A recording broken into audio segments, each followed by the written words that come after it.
Okay, good evening, everybody, and I will turn this over to my co-host, Shona. It's just right off the bat, huh?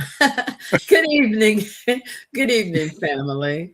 Tonight we have a special edition of our take on it because we get to spotlight our host, James Overton. Um, and many of you may know that this is the month that we celebrate heart issues. We try to touch on um, pertinent subjects relative to the month we're in most of the time. And we've been putting this off for some reason. I'm so glad we're getting to it tonight because I would certainly like to hear the story of James's heart transplant journey. He is an 11-year survivor, and I know we do have some people out there who may be going through something similar. And I'm sure he can be an inspiration and a wealth of knowledge. As a matter of fact, I have a friend. Her name is Angela Terry. She told me today that her cousin just had a heart transplant on Oh, great. January 3rd or 4th, something like that, James. Yeah, And I'm hoping she was able to get her to come on tonight because it would be wonderful if she could ask questions about her own journey because she's right in the middle of the process. And so, that having been said, I'd like for you, James, to um, relax and go way back to when you first went through this journey and bring us up to date. When did you when and how did you find out that you needed a new heart? Were there heart issues beforehand? How did it happen? yeah. I'll tell you first. Excuse me. Before I go on, I just want to say to men and women, especially men, to make sure that you listen to your body and keep those doctor's appointments is very important, regardless of what age you are. Sometimes you think you're young and you don't need to pay attention, but it was a lot of people in the hospital when I was in there that was younger than me. And Mm, some older, but a lot of people younger than me suffering from some of the same things. And some cases they were worse than I was. So make mm, sure at whatever age you are, it's important that you see the doctor. If you're in your 20s, you might not need to do it but once a year, but make sure you keep up and listen to your body.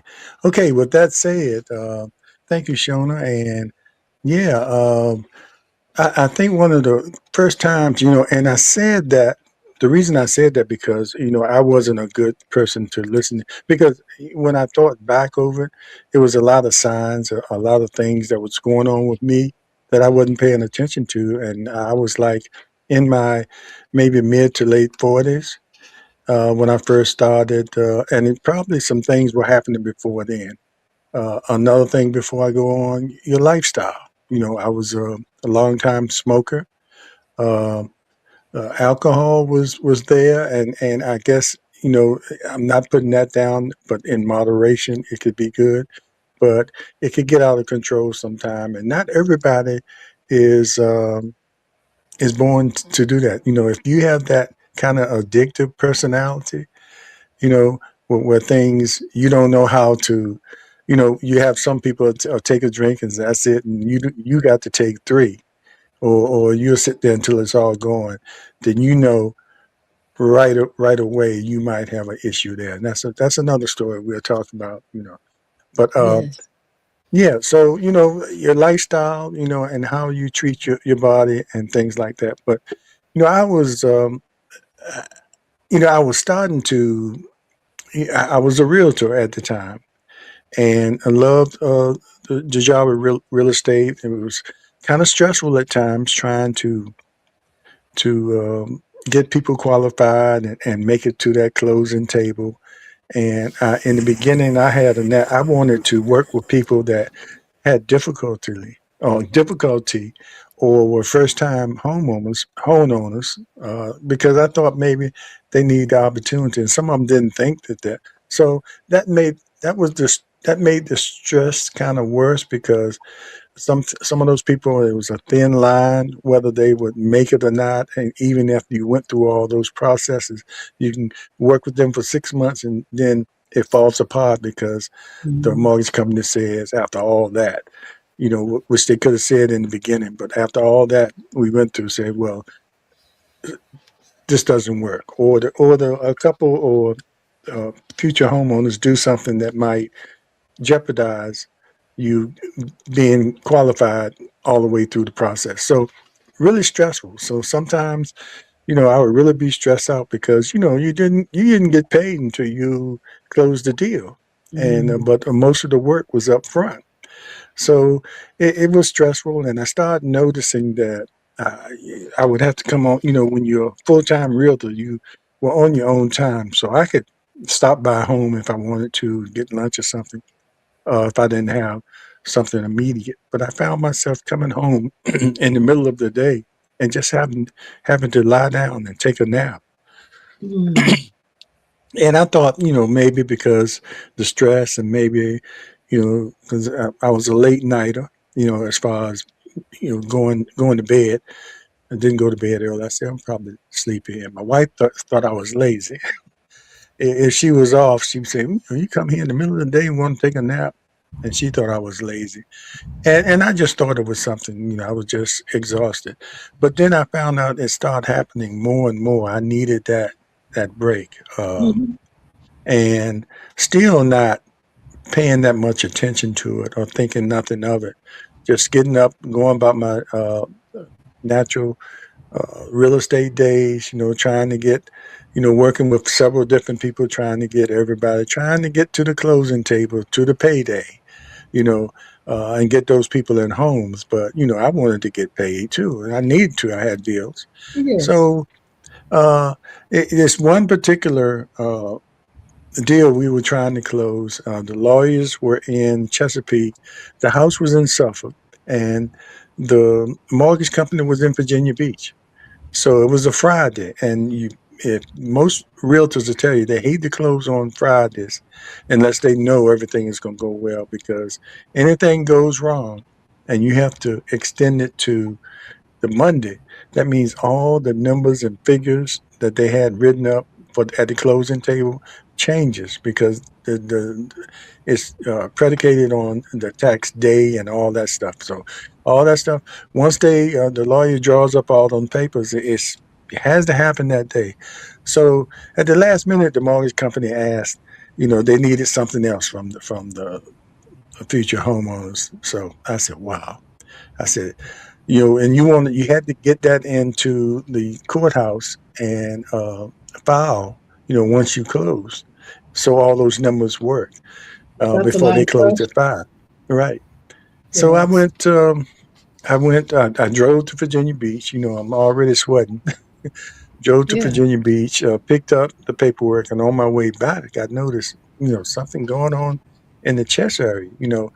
Uh, I had felt something like that before, but it didn't last long, so I just waved it off and said, "Okay."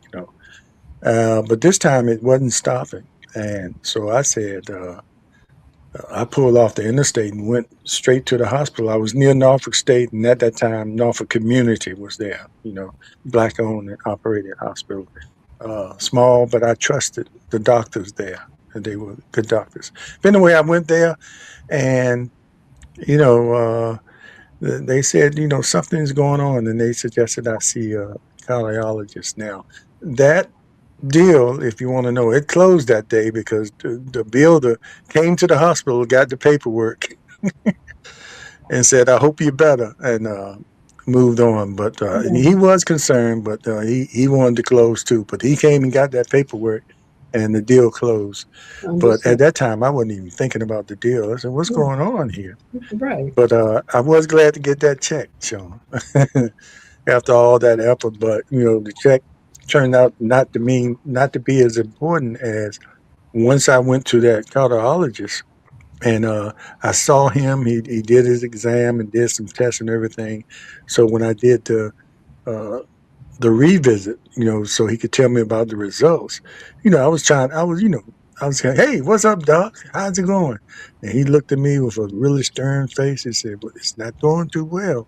Your heart is enlarged beyond the point where is safe for you, but it's early enough for us to be able to do something and treat it with medication and all. You change your lifestyle and do what I tell you to do. We probably can correct this thing. It's early enough."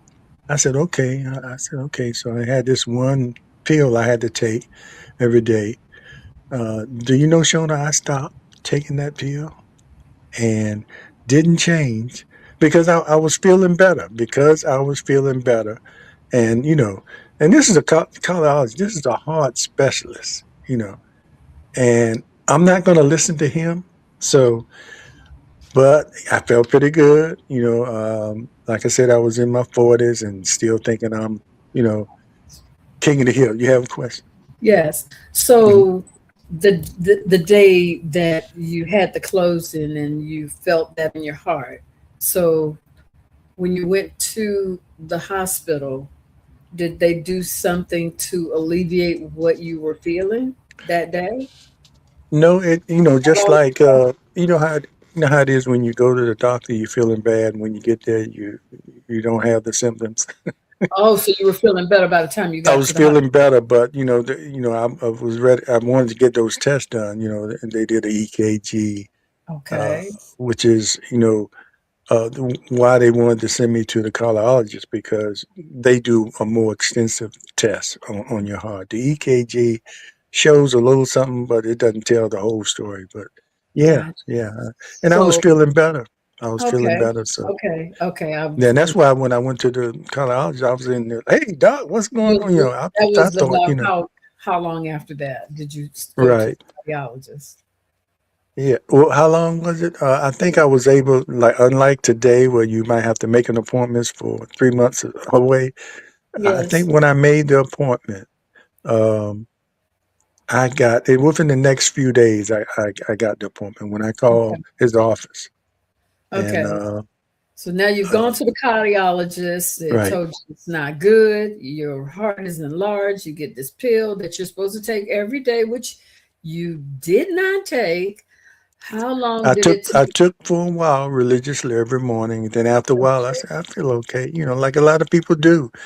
And I hope a lot of people hear this. They feeling better, and I've known people. I feel better, so I stopped taking it. You never stop taking medication until the doctor says you can stop taking the Exactly. medication. There's a reason they tell you to do that. And while I Yeah. have the floor, welcome Iris Williams. She said she finally got to listen live. Welcome, Iris. We appreciate you.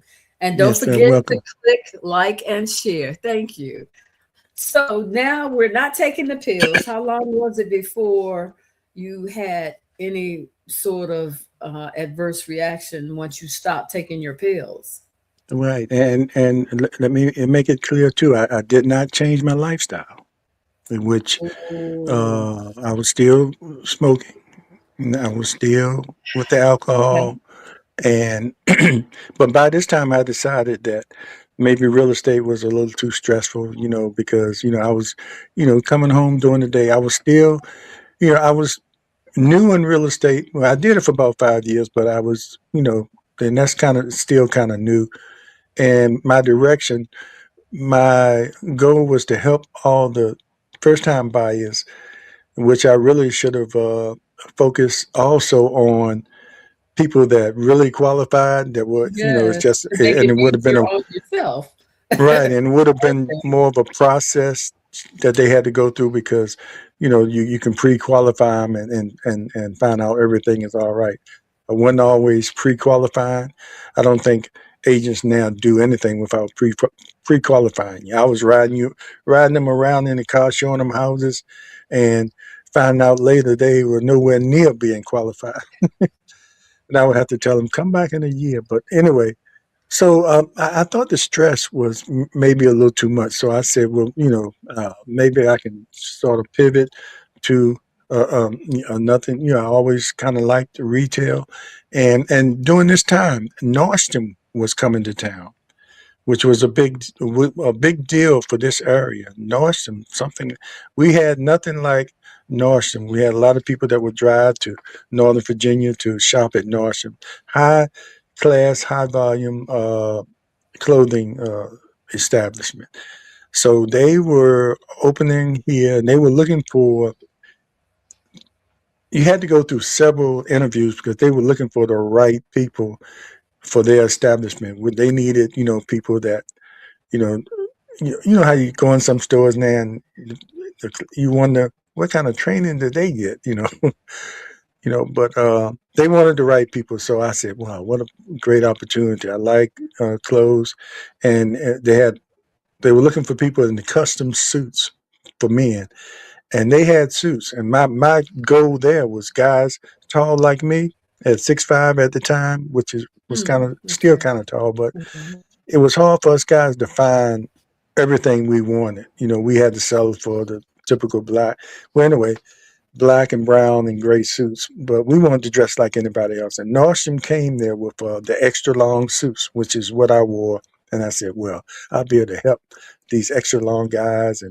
And then we did customs where we made suits from scratch. But anyway, less stressful than, because I was getting a regular paycheck, even though we were on commission as well. But so so that's when I was there, and I was there for 12 years Okay. before it really got bad. But during that time, Shona, certain things were happening We got again that, stress in your life.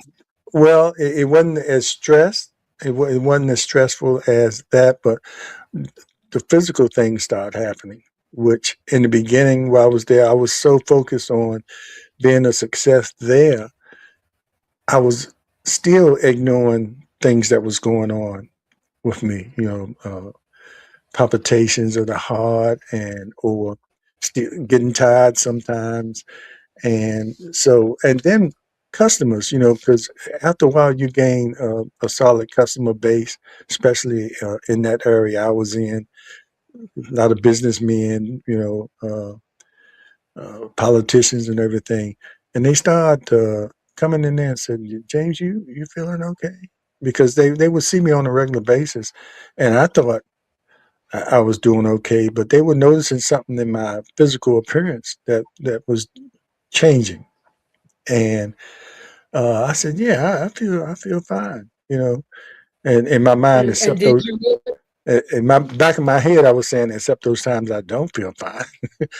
But I okay. was just didn't want to accept that because I wanted to. I didn't want anything to interrupt with. I liked what I was doing. I liked my clientele. They were loyal to me. If I wasn't there, they wouldn't come. They wanted to, but they started, saying, "Oh." At first, they wouldn't say anything. They just kept saying, "You feel okay?" And after a while, I thought that was kind of unusual. Why they ask me? They see me, on a regular basis. Why they keep asking me with that concerned look on their face? And they say, okay. And then they would go about, we have our business. And then after a while, they just start saying, something, you look, I mean, you don't look the same, Hmm. start losing weight. And I was always, never was really big, but, I was always like 240 pounds, but in my height, Yes. basically. And, and then it started getting to the point where I would have to go, I would be home and had problems breathing. When I lay down and I would get up and sit up, and that would help. Yeah, I couldn't lay down and I was having these breathing problems. That's when I said, I need to check this out. So I went to another cardiologist, and that's when he told me, he said, you having any alcohol, anything you smoke? I said, well, I'm winging off the smoking, and I might have had a couple of beers, just like you say when the police stop you and they ask you, have you been drinking? You say, oh, I had a Mhm. couple of beers. And you done had 3/5 of, 10. oh, just a couple of beers. And, well, you smell like bourbon. But Oh, he my. told me, he said, you better not even smell alcohol the way your heart is. And granted, my heart was getting progressively weaker. I mean, and I was approaching heart failure. Mhm. Wasn't there quite yet, but I was approaching that. So I went to him a couple of times, and again, Shona, I just have to admit it. I didn't immediately stop the smoking. I did stop. He scared me with the drinking thing. Uh, by saying you don't need to smell it, you know, for your heart. And but I was still sneaking the cigarettes. That's one of the hardest habits to break. It But is. anyway, and yeah, and then yeah, I eventually did. And then he said, "Man, I'm gonna have to send you to a." He's a specialist. I said, "I'm gonna have to send you to another specialist." So that's when he suggested the heart hospital at Centera, and they Okay. had a heart at Centera in Norfolk General. They had a whole hospital there, just for the heart. And Okay. that's when I went over there and started dealing with the heart clinic, heart failure clinic. And that's when Did I knew. I said, did "Oh, I'm did in you heart smoke a failure." cigarette over on the way over there?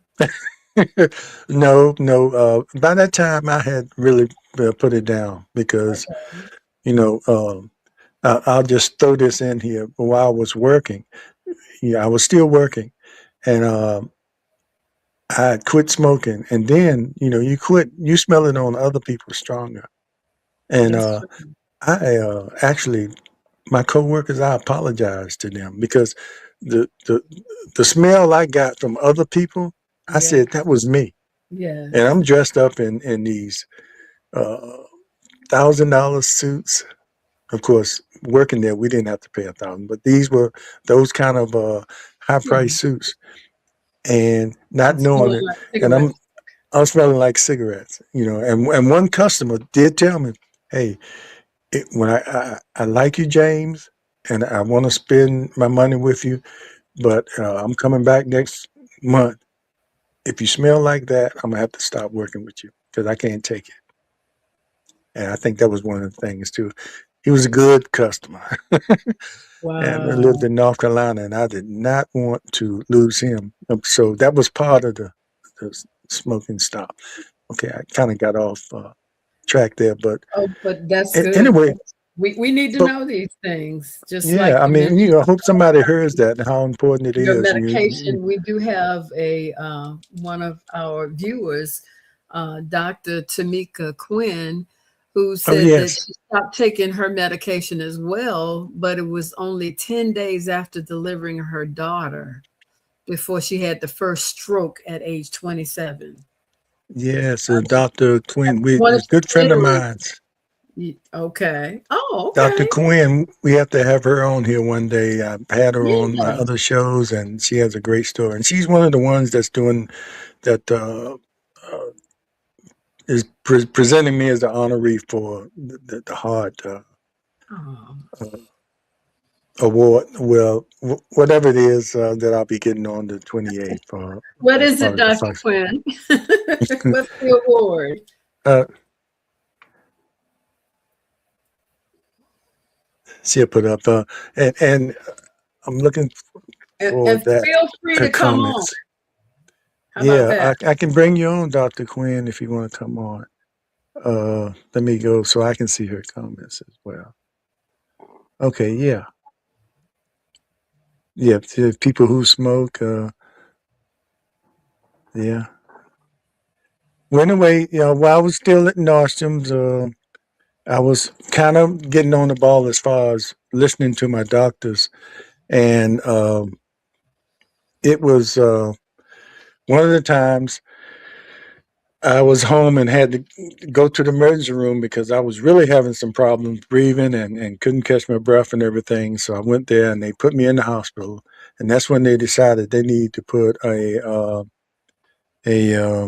pacemaker slash defibrillator in my chest. So that Okay. was you're talking about the first operation where they had to go in there, And and that was. Go ahead. how long was that? Did that happen after you initially pulled over on the side of the road when you first started having Oh, difficulty? that's. I think I was like maybe 10 years into working at North. Mm, Like I said in the beginning, I worked there 12 years, so it was a long period. I was actually dealing with the heart failure, but yes. it wasn't until 2009, 10, 11, and 12. Because I was seriously was dealing with the hospital and the doctors because it got to the point where I couldn't breathe and everything, and they put that defibrillator in me. And one day I was at work and that thing went off. And they tell you that it's like getting kicked in the chest by a mule. And I Mm. said, what does that feel like? I've never been, anybody been kicked by a mule? But I guess the thought of it. And that thing So, went off. so what They does said it feel like? it wasn't quite like that, but it really lets you know what it actually does when you get a rhythm that's not quite right. It'll stop your heart, and then boom, it'll hit you like that to restart your heart. Like some doctors have to pat that hard to get it going, and that's what it does. And I was just gotten to work and was getting off the elevator, and I heard some go because I had it for a while then, maybe a year, and I forgot it was in there. It was just they put it inside you, and I forgot it was in there. It was a part of my everyday existence, and Yeah, that thing went off. that had to be That really thing. alarming and startling. Yeah, I mean, it goes off, and it didn't knock me off my feet. It wasn't like a mule kick, but it was pretty close. It lets you know that we doing something here. It actually saved me at work, and I went upstairs, and they called the emergency, and it was embarrassing to me rolling me through. Why y'all got to roll me through the store? They That rolled that's me. that's what we're thinking about at Yeah, this that's time. That that's that what our I'm thinking heart is. about at that time. Oh, You know, okay, couldn't okay. y'all go the back way? You got to roll me through the store and everybody, shopping and stuff like that. And but anyway, so that was kind of the beginning of really having some really serious issues with the heart. I did come back to work after that, and everybody said, "Working, don't scare us like that again," because a lot of the employees saw that and said, "Ooh." And a lot of them didn't know I was having those issues. They just knew I was one of the older crew on the group. I was in my 50s. There was a lot of young people, and I Yeah, was like the OG at Norse. And they were concerned when they saw that happen to me. But I went back to work and then trying to struggle through every day working. I wasn't feeling it, but I was going in every day. And that's when I started realizing, people were telling me, Slim, no, James, they call me James. Are you losing weight? And I was snapping back at him, what do you think? Aren't you looking at me? None of my clothes were fitting. And I was constantly just losing weight because you think somebody that's always been like 240 pounds and all of a sudden you under 200 pounds. And that's very noticeable. Plus, all those fine clothes I had on I looked like a hobo because everything was hanging off. No yes, matter how good those clothes were, if it's yeah. hanging off, it doesn't look good. So that's when things really start getting serious, and I could be home making several trips to the emergency room. I would wake my wife up. And let me say this for the caregivers, the wives or family members that um, are there with you when you're going through something. Remember that they're going through it too. They're going through that same thing. I know she was going through every, not feeling all the pains, but emotionally everything I did. Me waking up in the middle of the night and say, I need to go, because at that time I wasn't taking anything for granted.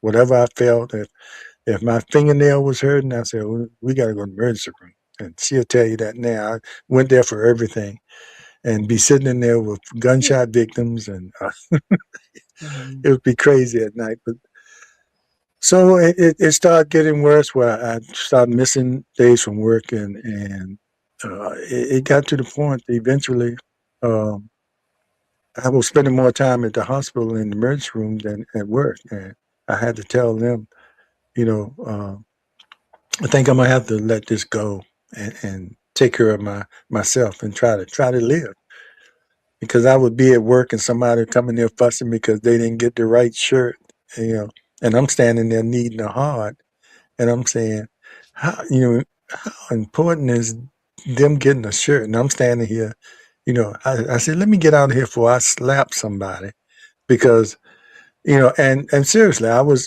some of those people I just wanted to slap because what they saw was important to them. They didn't get the right shirt, or the shirt didn't come in time, or their suit didn't fit. And I'm standing there thinking about, you know, how long do I have on this earth? So that's one of the reasons, too. Physically, I had to leave, and uh, mentally, I had to get out of there, you know, and just concentrating on getting well. Yes. And that's when the journey started with a lot of time at the heart failure clinic.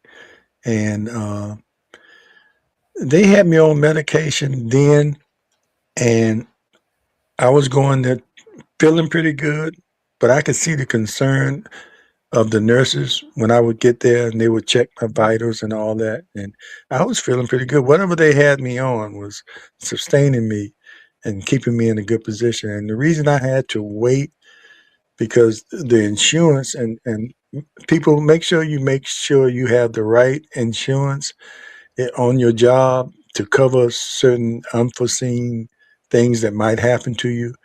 If you have to pay that little extra money for the best, it's worth it because I was in that position where I thought I had something, even though I had left.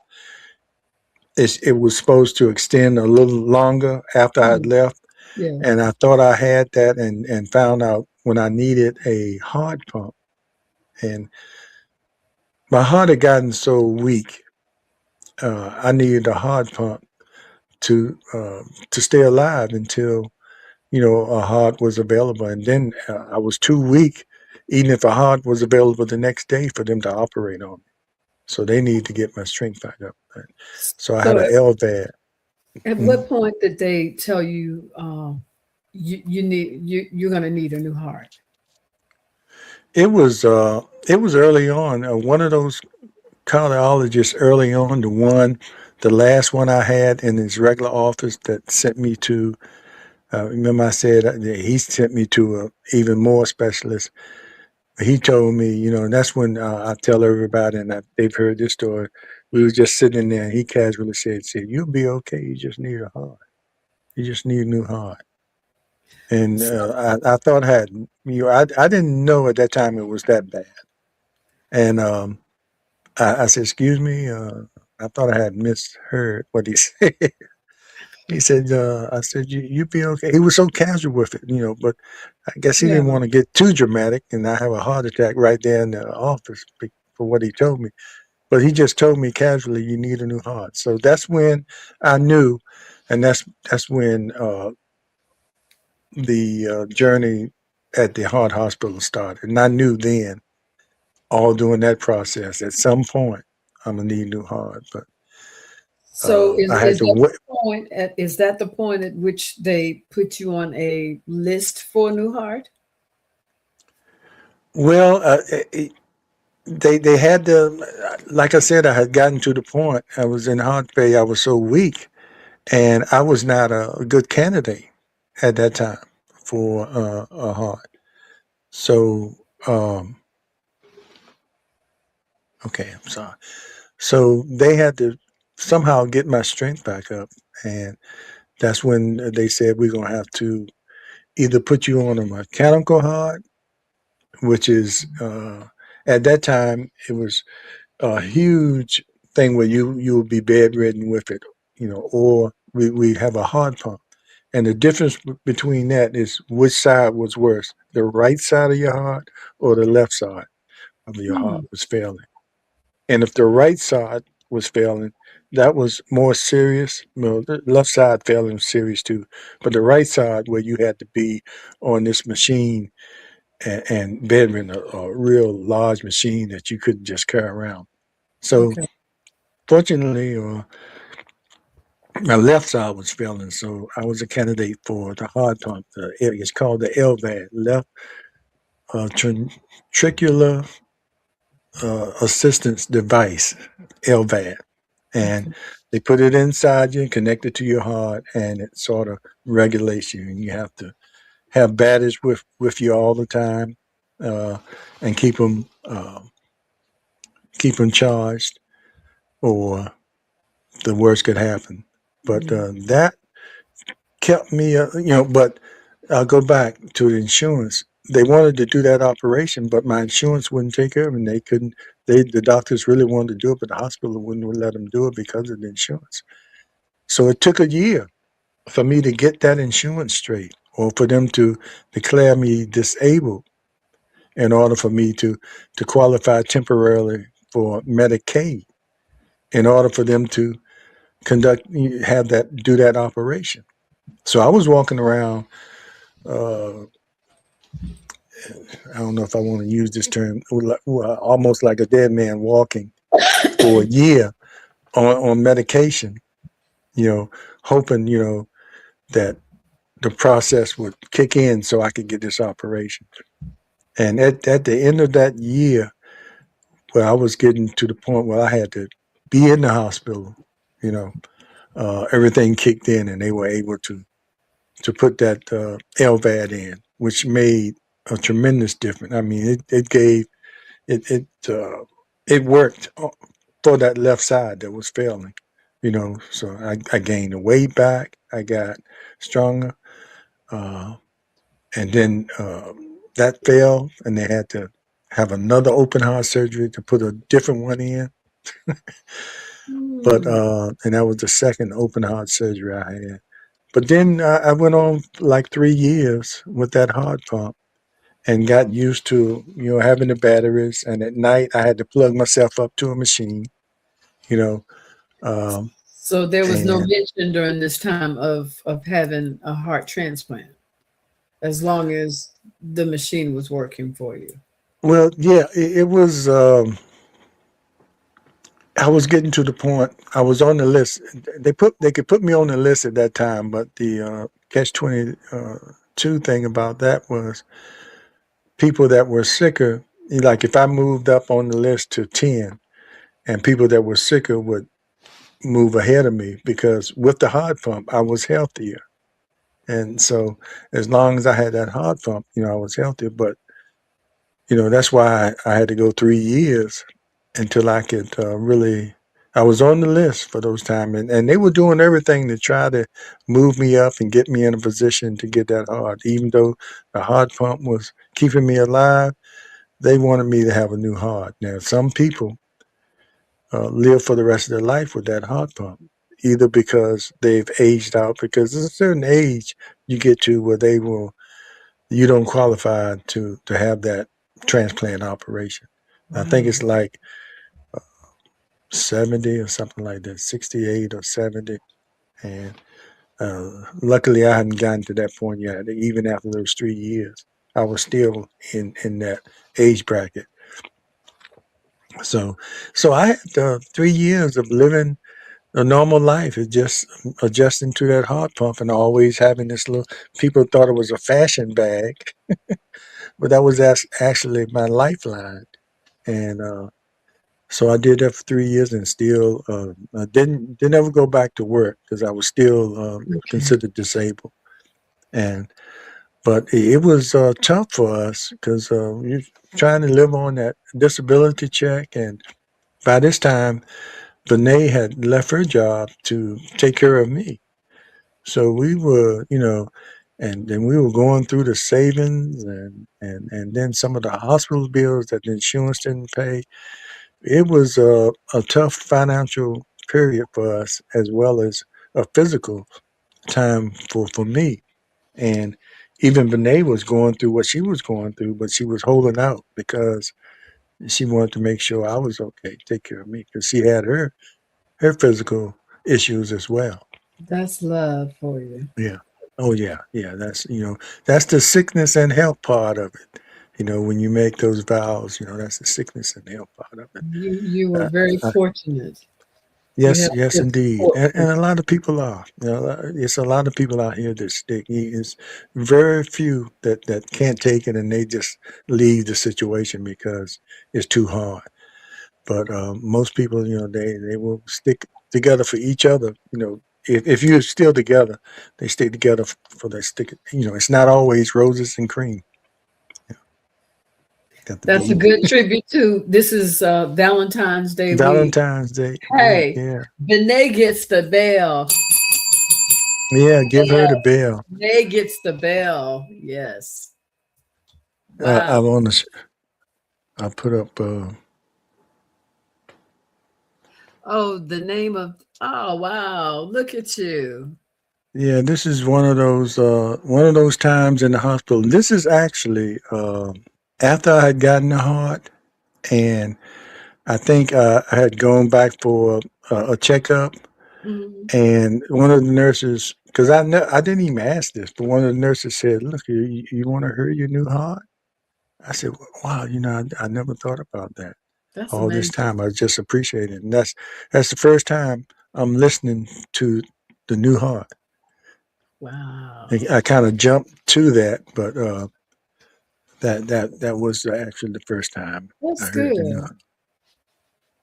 Ooh, what a And journey. Dr. Quinn said the Heart Trails Boots on the Ground for Heart Health is the name of the award. yeah, thanks. I knew that, but couldn't think of it. Thanks, Dr. Quinn, for bringing that up. And yeah, it's an event that is up on my page, and it's an event that's open for people to come and line dance and learn get some information about heart health and everything. And Dr. Quinn is just an amazing. Imagine being in your 20s and experiencing a stroke, My and that's goodness. not your first one. Her story. Wait until she comes on and we talk to her about her story. I'll But be looking forward to that. yeah, thank you, Dr. Quinn. And this is we going in for the heart here. You see the Oh, bag there? That's the bag I had to carry around with all the batteries and everything for that LVAD I had on. so But here you're about to go in to have the heart yeah, transplant. I think this is either that or the one of the open heart surgeries went to the new. I think this is the actual going in for the heart. I went in. She told me I went in like a 7 on a Friday night, and it was like when they came and actually told her I was okay. It was like 9 or 10 the next day. But Hmm. all during the night, they were coming in and giving her uh, Updates. progress reports. Because during that time when they took me in there, they had to fly out and get the heart, and I'm laying in there. So But so anyway, how did you get notified that okay, it's time we have a heart for you? well, they prepare you for that. They say be ready, have a backpack and everything. So they will call you at home and say, I mean, you just have to have everything clear. Nothing comes before that. You drop everything, but they call you at home and you go in. And the first time they called us, okay, we ready. We went in there and I was on the operating table. They said, well, no, we had too much fluid. We can't do this. Let's send them home. And Mm, you know what kind of buildup that is. You're anxious. It was more on Danae anxious because she always said, I just wonder how. Yeah, I was always calm about everything because I had realized that at this point, it was out of my hands. It was in God's hands. That's Whether very important. whether I was here or He had something else for me to do on this earth, or He was ready to call me home. And I realized that early on in the process. So I couldn't get really upset. The only thing that made me upset was maybe leaving her, my daughter, and my friends and family and everything. But as Mm. far as going through the process, I was always calm, and she was the one that was going through. I And could only imagine. the Oh, second wow. time they called, we went in there ready for it, and they sent us home again because they said the heart is too far. We don't want to take a chance where something happened. It was in Florida, and So how they long said was the second time after the first time when you had the it, fluid? it was pretty close. It was, I think, well, I think that it was maybe 2 or 3 months in between. Because by that time, I had gotten uh, high enough on the list where I was up there. I think they had really done some things or run tests on him that the uh, showed the organ donor people that even with my heart pump, I still had issues and need to be high on that list. So, because all during that process too, they had to take out my thyroids because once your heart starts failing, a lot of other things start failing within your body because your heart is like the center of everything, of Yes, your universal body, your it's just everything. So it I is. was lucky that that's the only thing. So they said we better take because that could have the thyroids were at the point they could have turned cancerous. So Mhm. and that could have delayed any chance I had to get a heart. Or so they took them out. And I'll double back about a story about that. But the third time they called was like a month away, and uh, it was like the second time was in January, and then they called me in February. And I don't know about this time. Normally we were prepared, but when they called us and said, and this was actually the cardiologist, the doctor, Dr. Harry, called, and very often it was a coordinator that called, but this was the doctor, not the surgeon, but the Okay. doctor, and he said, "This is it. This is it. You need to get here as soon as you can." And for some reason, Benet and I couldn't find anything. We were bumping into each other. It was like a scene from the Three The bag Stooges. wasn't packed. Oh my goodness. It was packed, but we didn't know where we put it, and we running around bumping into each other. And then she said, "I can't Oh, find my hat," and a few cuss words came out of my mouth. You worried about your hat? And I'm going in here to get a heart, and we still bumping it. It was the funniest thing afterwards, but it was crazy how prepared we were the first two times. yeah. But the Yeah. actual time that produced the heart, we were not prepared, and we was just like it was like a comedy sketch. But we got there, and that was the beginning of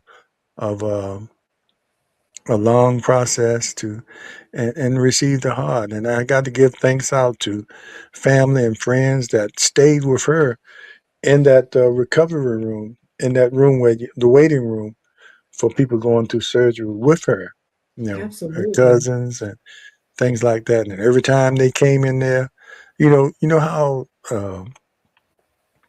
intense that probably was. Every time you see one that nurse coming in there to give a progress, but you don't know what They're it's gonna going to say be. But they yes. they just kept coming to keep her apprised.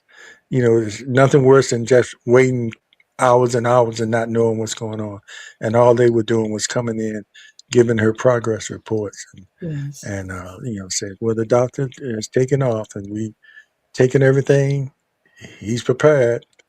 And then they said, "Well, the doctor is reviewing the heart." I mean, they came out. I don't know how often, but they came out a lot.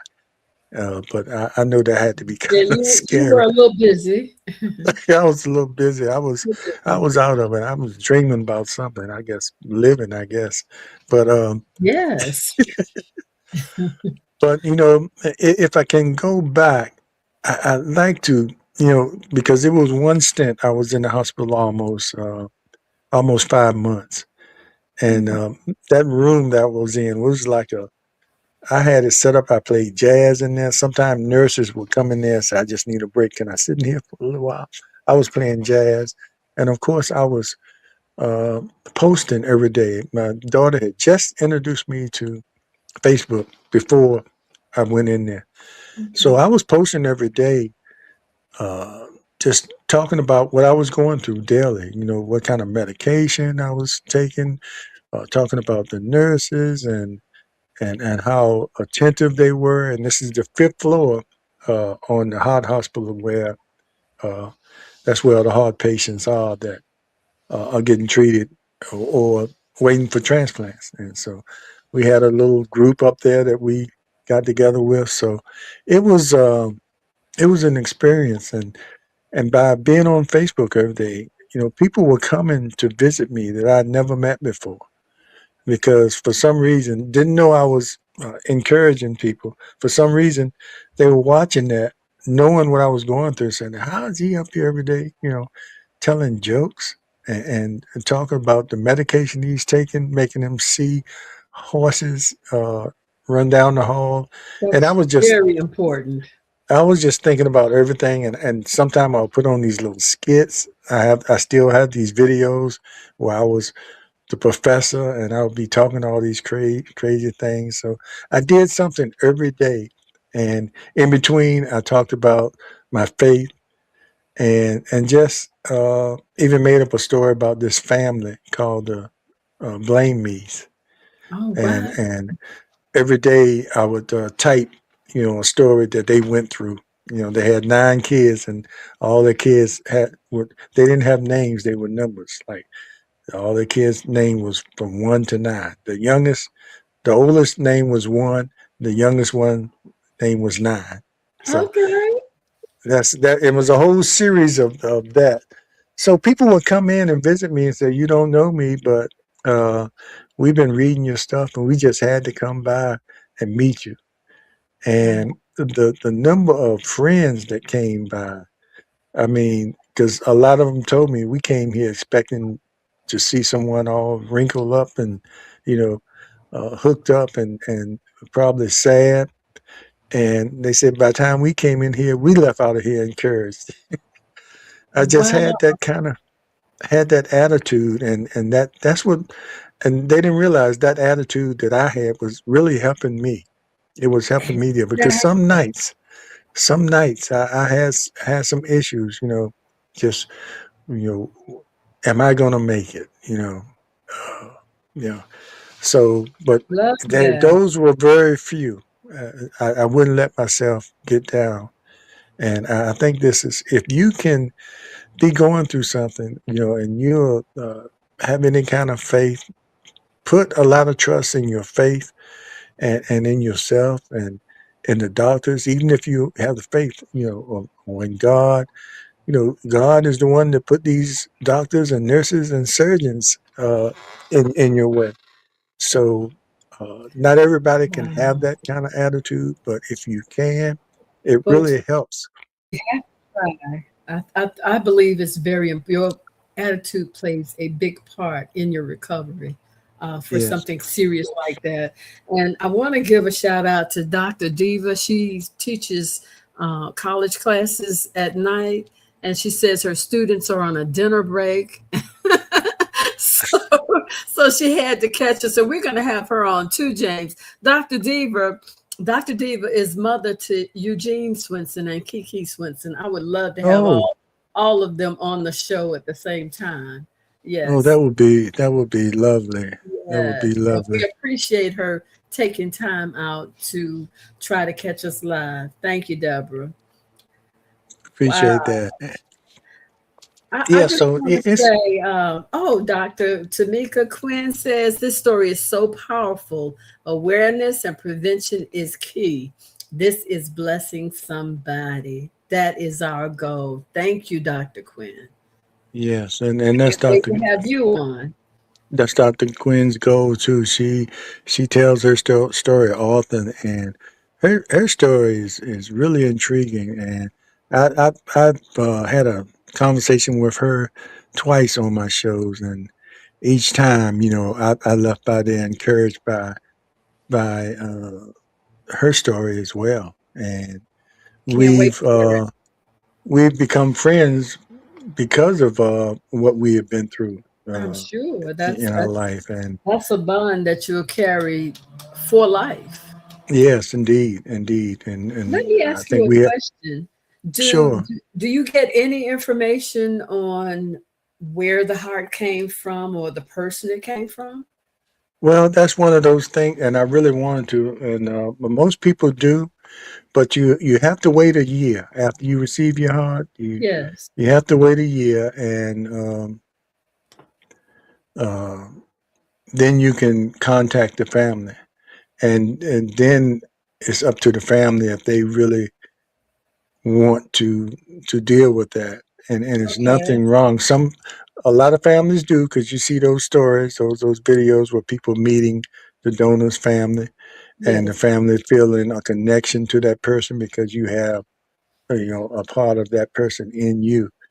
But they said occasionally some families just want to leave it as it is, and it's up to them. So I never Understand. did hear back from the family, but I always show appreciation uh, for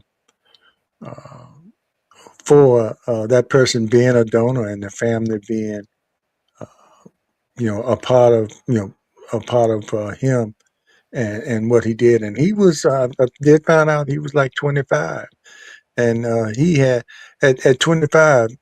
Because most people at 25 don't think about, I'm not thinking about that. I'm gonna be here forever.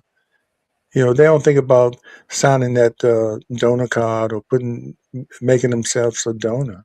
And only the actual person, if I'm not mistaken, can approve being a donor, unless it's and if it's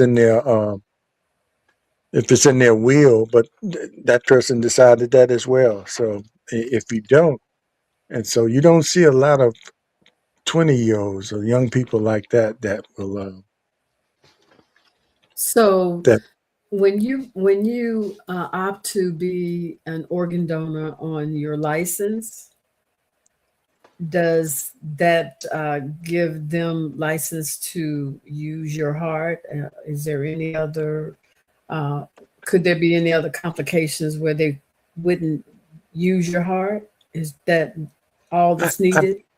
I believe that that's enough. Sometimes with that, I think some family members can challenge it. I don't know why, because I remember in the beginning we had some people say, I want to be buried with all my organs." And I said, "What? So your organs could be worm food?"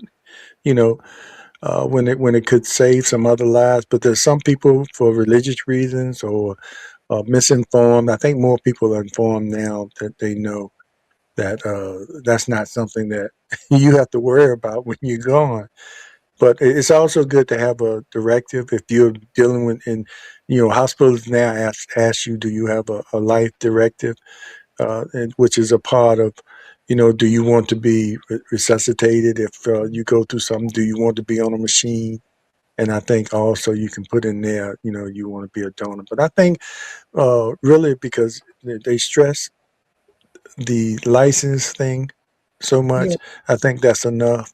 But not everybody has a license, so you might want to, it's you go to events about the heart, and you might see a table with a donor card, Okay. and you can fill that out too, and they'll That's turn good. that into uh, the organ donation place called Unos, Unos. Okay. That's good to know. and that's a national organ donor uh, group that controls the organ donations all over. And then you have your localities like LifeNet here in the Hampton Roads area. They are a subsidiary to that. they mostly they do a lot of the information, getting the information out and making sure if you want to sign a donor card or get information about what you need to do. But it's something that everybody need to do because there's so many. I mean, you not only the heart, you got the kidneys, you got the liver, the eyes. I mean, there's so many organs that they can use, That's even parts of the liver that they can use to recreate another working liver for you. So yes. it's important to be a donor Yes, and it is. don't even think twice. Or if you think about it, you put yourself in a position where you be like some of these people. I want to be buried with all my organs. You know, yeah, it's like Uh, you gonna know. what do you need them for? Hmm. Excuse me, Okay. like they can help someone. Save a lot of lives. And we had Yeah. some people that were there that needed a heart and kidneys. Because like I said earlier, once your heart is failing, a lot of other organs uh, start failing as well. Yeah. My goodness. That's a long journey. So we've just had the heart transplant. How long were you in the hospital after the transplant? Believe it or not, not long. I thought I was going to be in there and trying to get Dr. Quinn is putting some information up here. I want to make sure. Okay. Dr. Quinn says, I worked for LifeNet after the Navy. Ironically, my Mhm. role in quality assurance was literally to screen the labs, medical history, and social history of the donors. Wow. Yeah, That was nothing but God. yeah. Thanks for that, Dr. Tamika Quinn, and that's why I say she's so amazing. With the information she had, and Yes. she's kind of worked, and that's something that us heart transplant patients do for a long time. Even when I had the LVAD in the hospital, in and out, they would have you after you had it for a while talk to other patients that were being considered for that to kind of reassure them that this is something you want to do because when they tell you they're going to put the LVAD in, that's open heart surgery. So you know how they say all surgeries they have a certain amount of risk to it, but when you start talking open heart, you know the risk. excuse me. The risk factor goes up quite a bit, and it scares people. But the alternative sometimes is not as great either Hmm. if you don't get it done. I, I, So I I could only imagine what your support was system was going through. I'm sure your support system needed support in order to support you, if that makes yeah, sense. I didn't bring this up before you get to LVAD. There's Hmm. certain things I had when they're teaching you how to use it. They say, "Do you have some friends that want to come in and learn how to, if something goes wrong, know how Yeah. to hook you up?" Because sometimes the patient with the LVAD, because it's attached to you, and the batteries go out or something like that, you could Mhm. immediately faint, and you need somebody around you that knows what to do.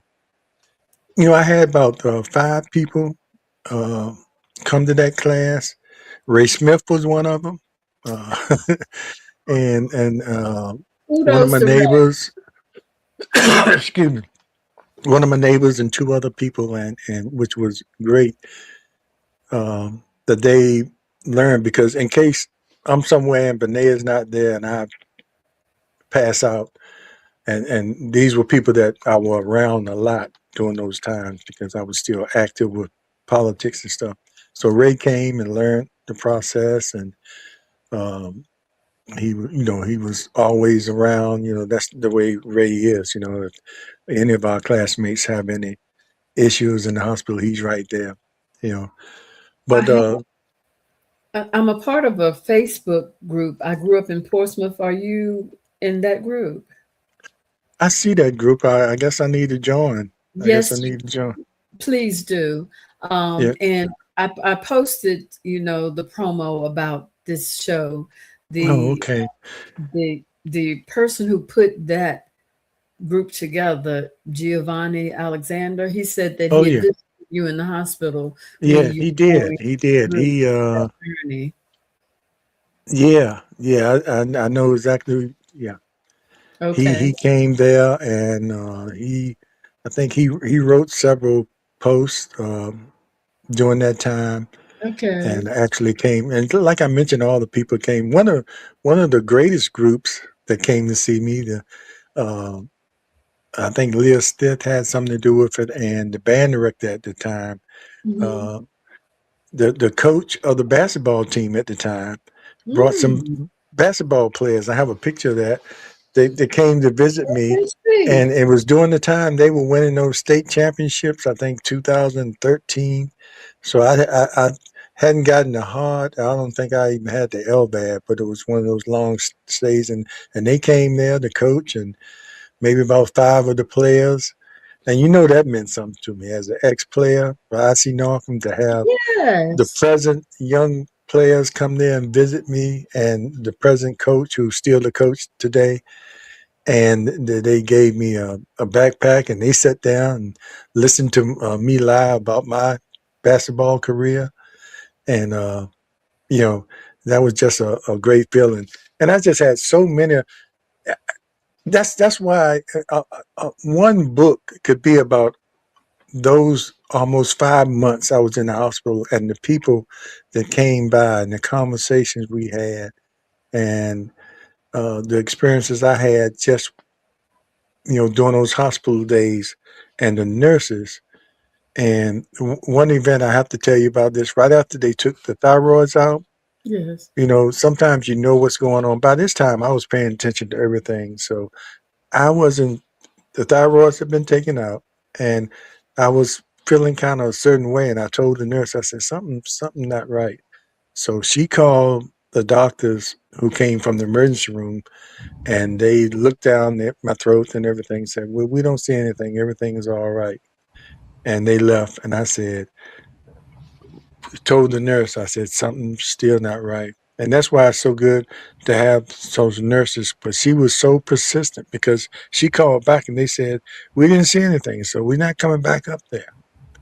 We didn't see anything. And she was so persistent and kept That would be a kept on. problem. And when they came up there, they finally came out and said, okay, we'll be up here. And they came up there, they took one look at me, ran out of the room, and came back. And they had to perform a procedure on me right on the bed Had she not been because persistent, if she had not been as persistent because they weren't listening to me, I mean, I couldn't call, but she kept on them. Because sometimes you can be intimidated by the doctor, especially when they say, "Look, I'm the doctor, and I know it."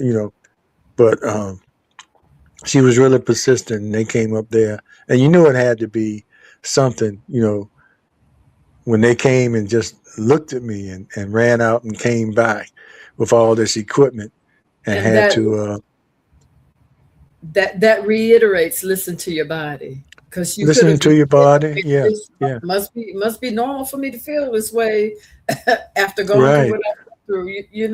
And you Uh, have to be your own advocate. When you're in the absolutely. hospital, I always say, even though the doctors have, they're professionals, they have all the, they can miss some things too. And why do you think when you go to a doctor, they ask you a million questions? Because even with all the tests that they can do, the most important thing is what you tell them what's going on with you. Because there's so many tests for different things that they can test you for this. And if they don't test you for that, you know, everything else can be all right over here, but that you didn't tell them about that crink in your shoulder. And that Yes. could be, or under your arm, that could be cancerous in your lymph nodes, so it's so important when those doctors ask you those questions for you to just tell them everything. So some people Yes. hold back because they don't want to. Any little thing could be Mhm. important.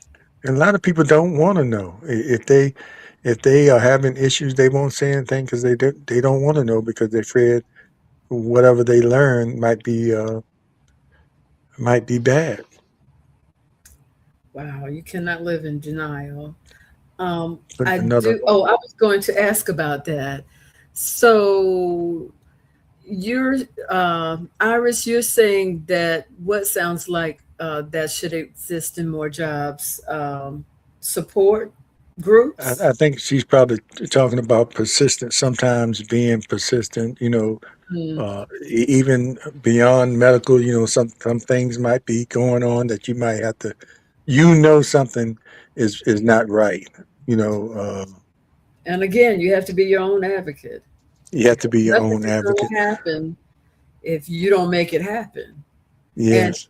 I'd like to say that when it comes to being a doctor, I mean, no disrespect, but what they're doing is making an educated guess.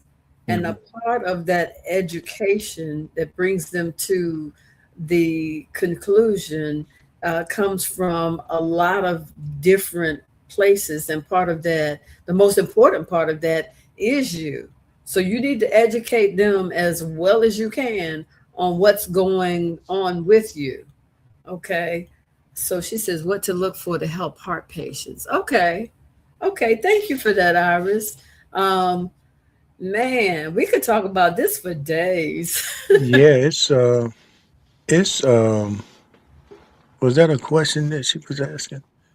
It's um it's amazing, and don't shy away from questioning your doctor. I had one incident with a doctor I had, and after being there so long, when they send you down for tests, I want to know uh, what is the test for? What are you looking for? Don't just send me down. And the people came up and said, "We come to take you down to do so and so," and I had no idea that a test was ordered, and I did not go because they couldn't tell me because they were just the people. And then when it got back to the doctor came up and said, you're right. I do this so often, and a lot of times I just order tests, and I just assume that the patient's going to go along with it, or I forget to let the patient know this is what the test is for. And I had gotten to the point I didn't want, like I just want to know everything, and sometimes they don't tell some patients things because of their mental stability or, you know, but I wanted to know everything. Let me know. What are you testing for? Is something else going on? Yes. What you looking for? And she And did is it really apologize. necessary? Explain to me why, Right. I you're mean, you doing don't have it. to fuss at the doctor, but just let Yeah. them know. Look, I want to know. Just like when the nurses change over, they used to stand at the door and talk about. I said, "No, y'all come in here. Whatever you telling her about how my night was or how my day was, I want to hear it too. Unless I mean, what could be private that y'all are talking about me? Yes. You know I that agree, that I Iris. don't need to know. I really need to know. You see what she said? You mentioned class that others Others attend with you attend and all. with you in order for them to help you if you had an incident. Yeah, That's when you said you had like 4 or 5 other people who were equipped to step in if something happened to your LVAD, if you fainted or whatever. yeah, You know, um, you have to have yeah, and a large support system at all times. yeah. I think, and Dr. Quinn mentioned this too, and I'll say this about ladies. Um, a lot of times ladies, as far as the heart, don't have the same symptoms as men do. And that's why Yes. so often some ladies will go to the hospital and they're sent home and they're actually having heart issues. I think it's a lot better now, but it was a time where, you know, uh, I mean, even celebrities like Serena Williams and some other celebrities, after she had her baby, she figured something was wrong and they wouldn't listen to her and she almost died because especially with black women, there's still some doctors out there think we can take more pain than you know than anybody else. So make sure that you are up on what's going on, or how to listen to your body and what kind of Yes, symptoms to look for in yes. women and men. It could be different. And by the way, a transplanted heart, a man can take a woman's heart as long as everything matches up as far as height, weight, and everything. A lot of people didn't know that. Your voice might change. You might your voice might get a little higher. Really, James? Really? What are we gonna do with you? You might walk a little different, but you will be remain here on Earth, and so but And a good sense of humor will take you a long way a long way, in especially any situation, really. Um, especially in the hospitals. It just yeah, don't overkill. But a lot of the nurses, well, at least they told me, they used to enjoy it when they had me as an assignment for that day. They kind of enjoyed it because they see a lot, with their other patients, and they are human too, and things affect them, and they try not to break down in front of the patients. But I used to could see them in the hall sometimes, you know, trying to get themselves together after they dealt with one of their patients. So I always tried to make their visit to me, you know, as pleasant, or this was somewhere you could come and just take a breath and but make sure you take care of me though. But take a yeah, breath and relax, and you know, it was just important to me that they were, because I can't imagine some of the things that they went through exactly. as a nurse, critical care nurse like that. Because they have to care. They have to care. And Dr. Diva says you are in charge of your own health. So Yeah, we agree. Dr. Diva agrees. You have to ask those questions. You have to know what's happening to you. Ooh, she said black women get the lowest quality when it comes to healthcare. Hmm. yeah, and that's been going on for a long time, and some things don't change. And not saying a lot of places you go give you the best, but you just have to be on top of it and make sure that they pay attention to you, or Yes, make sure you have a doctor that listens to you. And if you feel uncomfortable, if they're listening to you, or don't have enough time for you, um, you know, you seek another doctor. And you have to be vigilant yes, indeed. always because it's your life. Yeah, Your yeah, life is at stake. Every minute of your life, it's at stake. You have to be vigilant in your health care. indeed. And Okay. anything you're going through in life. But yeah, Yes. we covered a lot, and I hope we covered We have covered a lot. pretty We'll much a get lot back of to what went on. Yeah, there's a lot of things in between, but maybe one of these days, if I've already I started writing a book and stopped where those details can really be in there, because there was a lot of things that happened as well. And shout out to, and I know we have to go, we passed time, but shout out it. to my Civic League. Um, they, well, one of the times I was in the hospital, they had an event.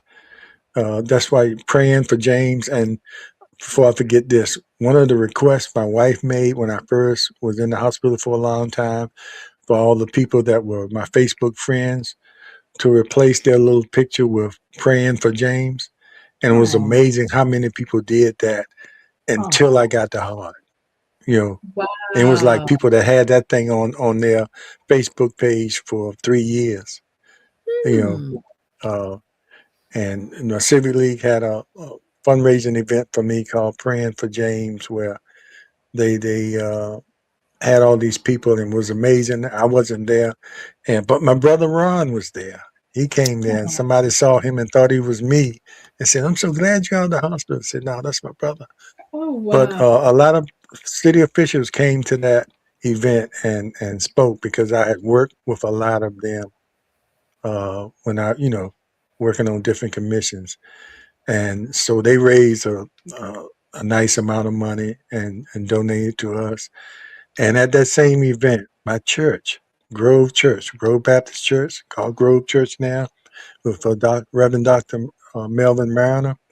Came to that event, and the church had raised $10,000 Oh, and wow. presented the check to Benet, Oh, which man. was really neat. Like I said, we were going through our savings and just trying to survive. And he mentioned it one day in church service, and that particular day they passed the hat per se, Yes. with the goal of raising 5,000, and it came to like almost 10,000, and somebody else put the rest to it, Wow. What a and blessing.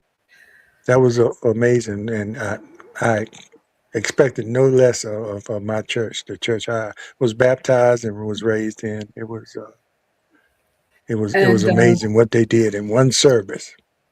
you mentioned your brother Ron attending that event.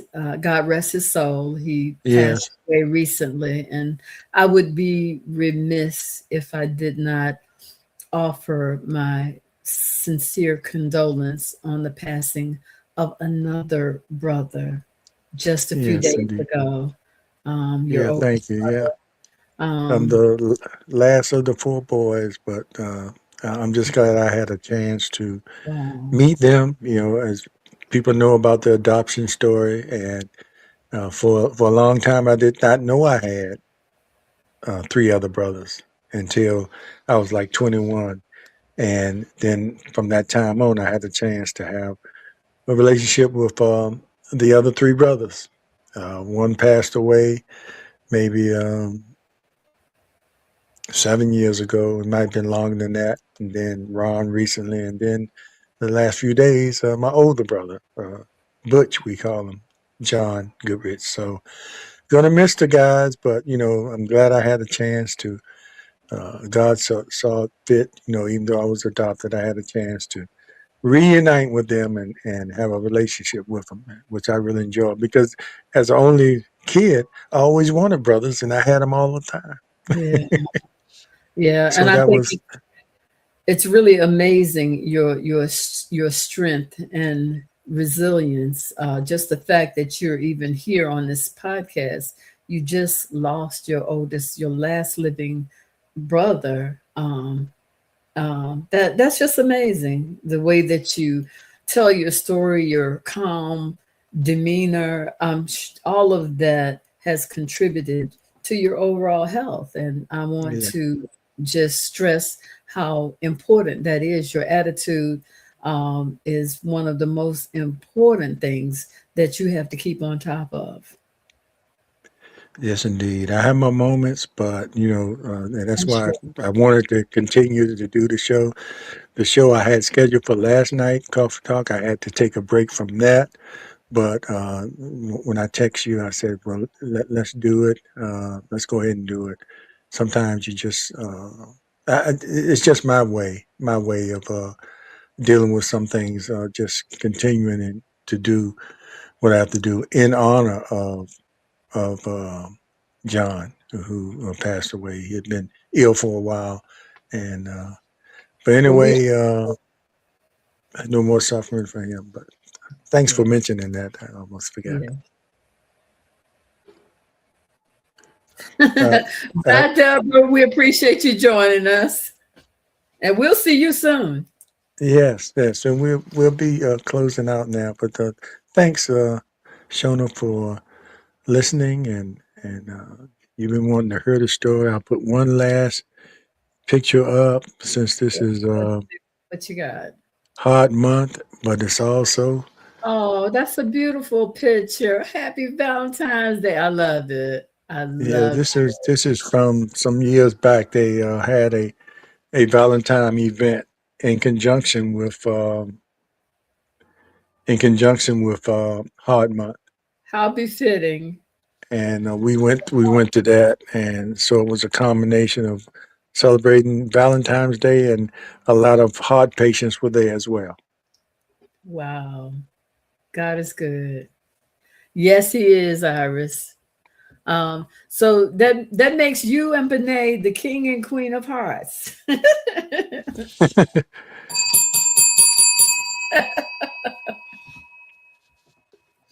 Happy Okay. Valentine's Day to the two of you, James. And to everybody out there, have a happy Valentine's Day. We will see you all next Tuesday, God willing. And let's chit chat about some things. Yes, indeed. We have a lot to. We have some people we need to bring on, and maybe we can get Dr. Quinn on Yes. to talk about the event that's coming up. Maybe that can be for next Tuesday if her schedule allows. But Mm, and if that's something you want to do, Shona, absolutely. I think people need to hear her story again as well, and sort of What talk do you about the say, event Dr. that's coming Quinn? up. Are you going to check your schedule for us? I'm sure she will, and work it out. If it's not next Tuesday, the event is on the 28th. So I don't. Let's see, it's one more. Sounds great. Yay. We get to talk to Dr. Quinn next week. Oh, okay, okay. Thank you. Yeah, I kind of knew that she would make time to come on and talk about that. And her story is amazing and also uplifting. And you know, like I always walk away from conversations with her with a gratitude and uplifted spirit. So I always thank her for that, as well as the honor that's coming up on the 28th. But Amazing. Shona, Well, take care, thank you, sir. You as well. and Um, we'll see you next time. And thanks everybody. Make sure you subscribe, like and subscribe, subscribe, subscribe, subscribe, subscribe, subscribe. and tell your friends about our take on it, so we can take off. Click like on all the podcasts. We Yes, love you yes. and we appreciate you. We appreciate you. We appreciate you watching and the comments you make as well. And always consider being a guest on our show. We appreciate that as well. So we'll be tuning out. I don't want to. I want you to get your words in and your waves in because it seems like I always cut you off. Good night, There, guys. there go the wave and there go the good night. Click We'll like see you. and share. Take care. And as always, be aware, be informed, and most of all, be involved, Be y'all. We'll see you involved. next time. Good night.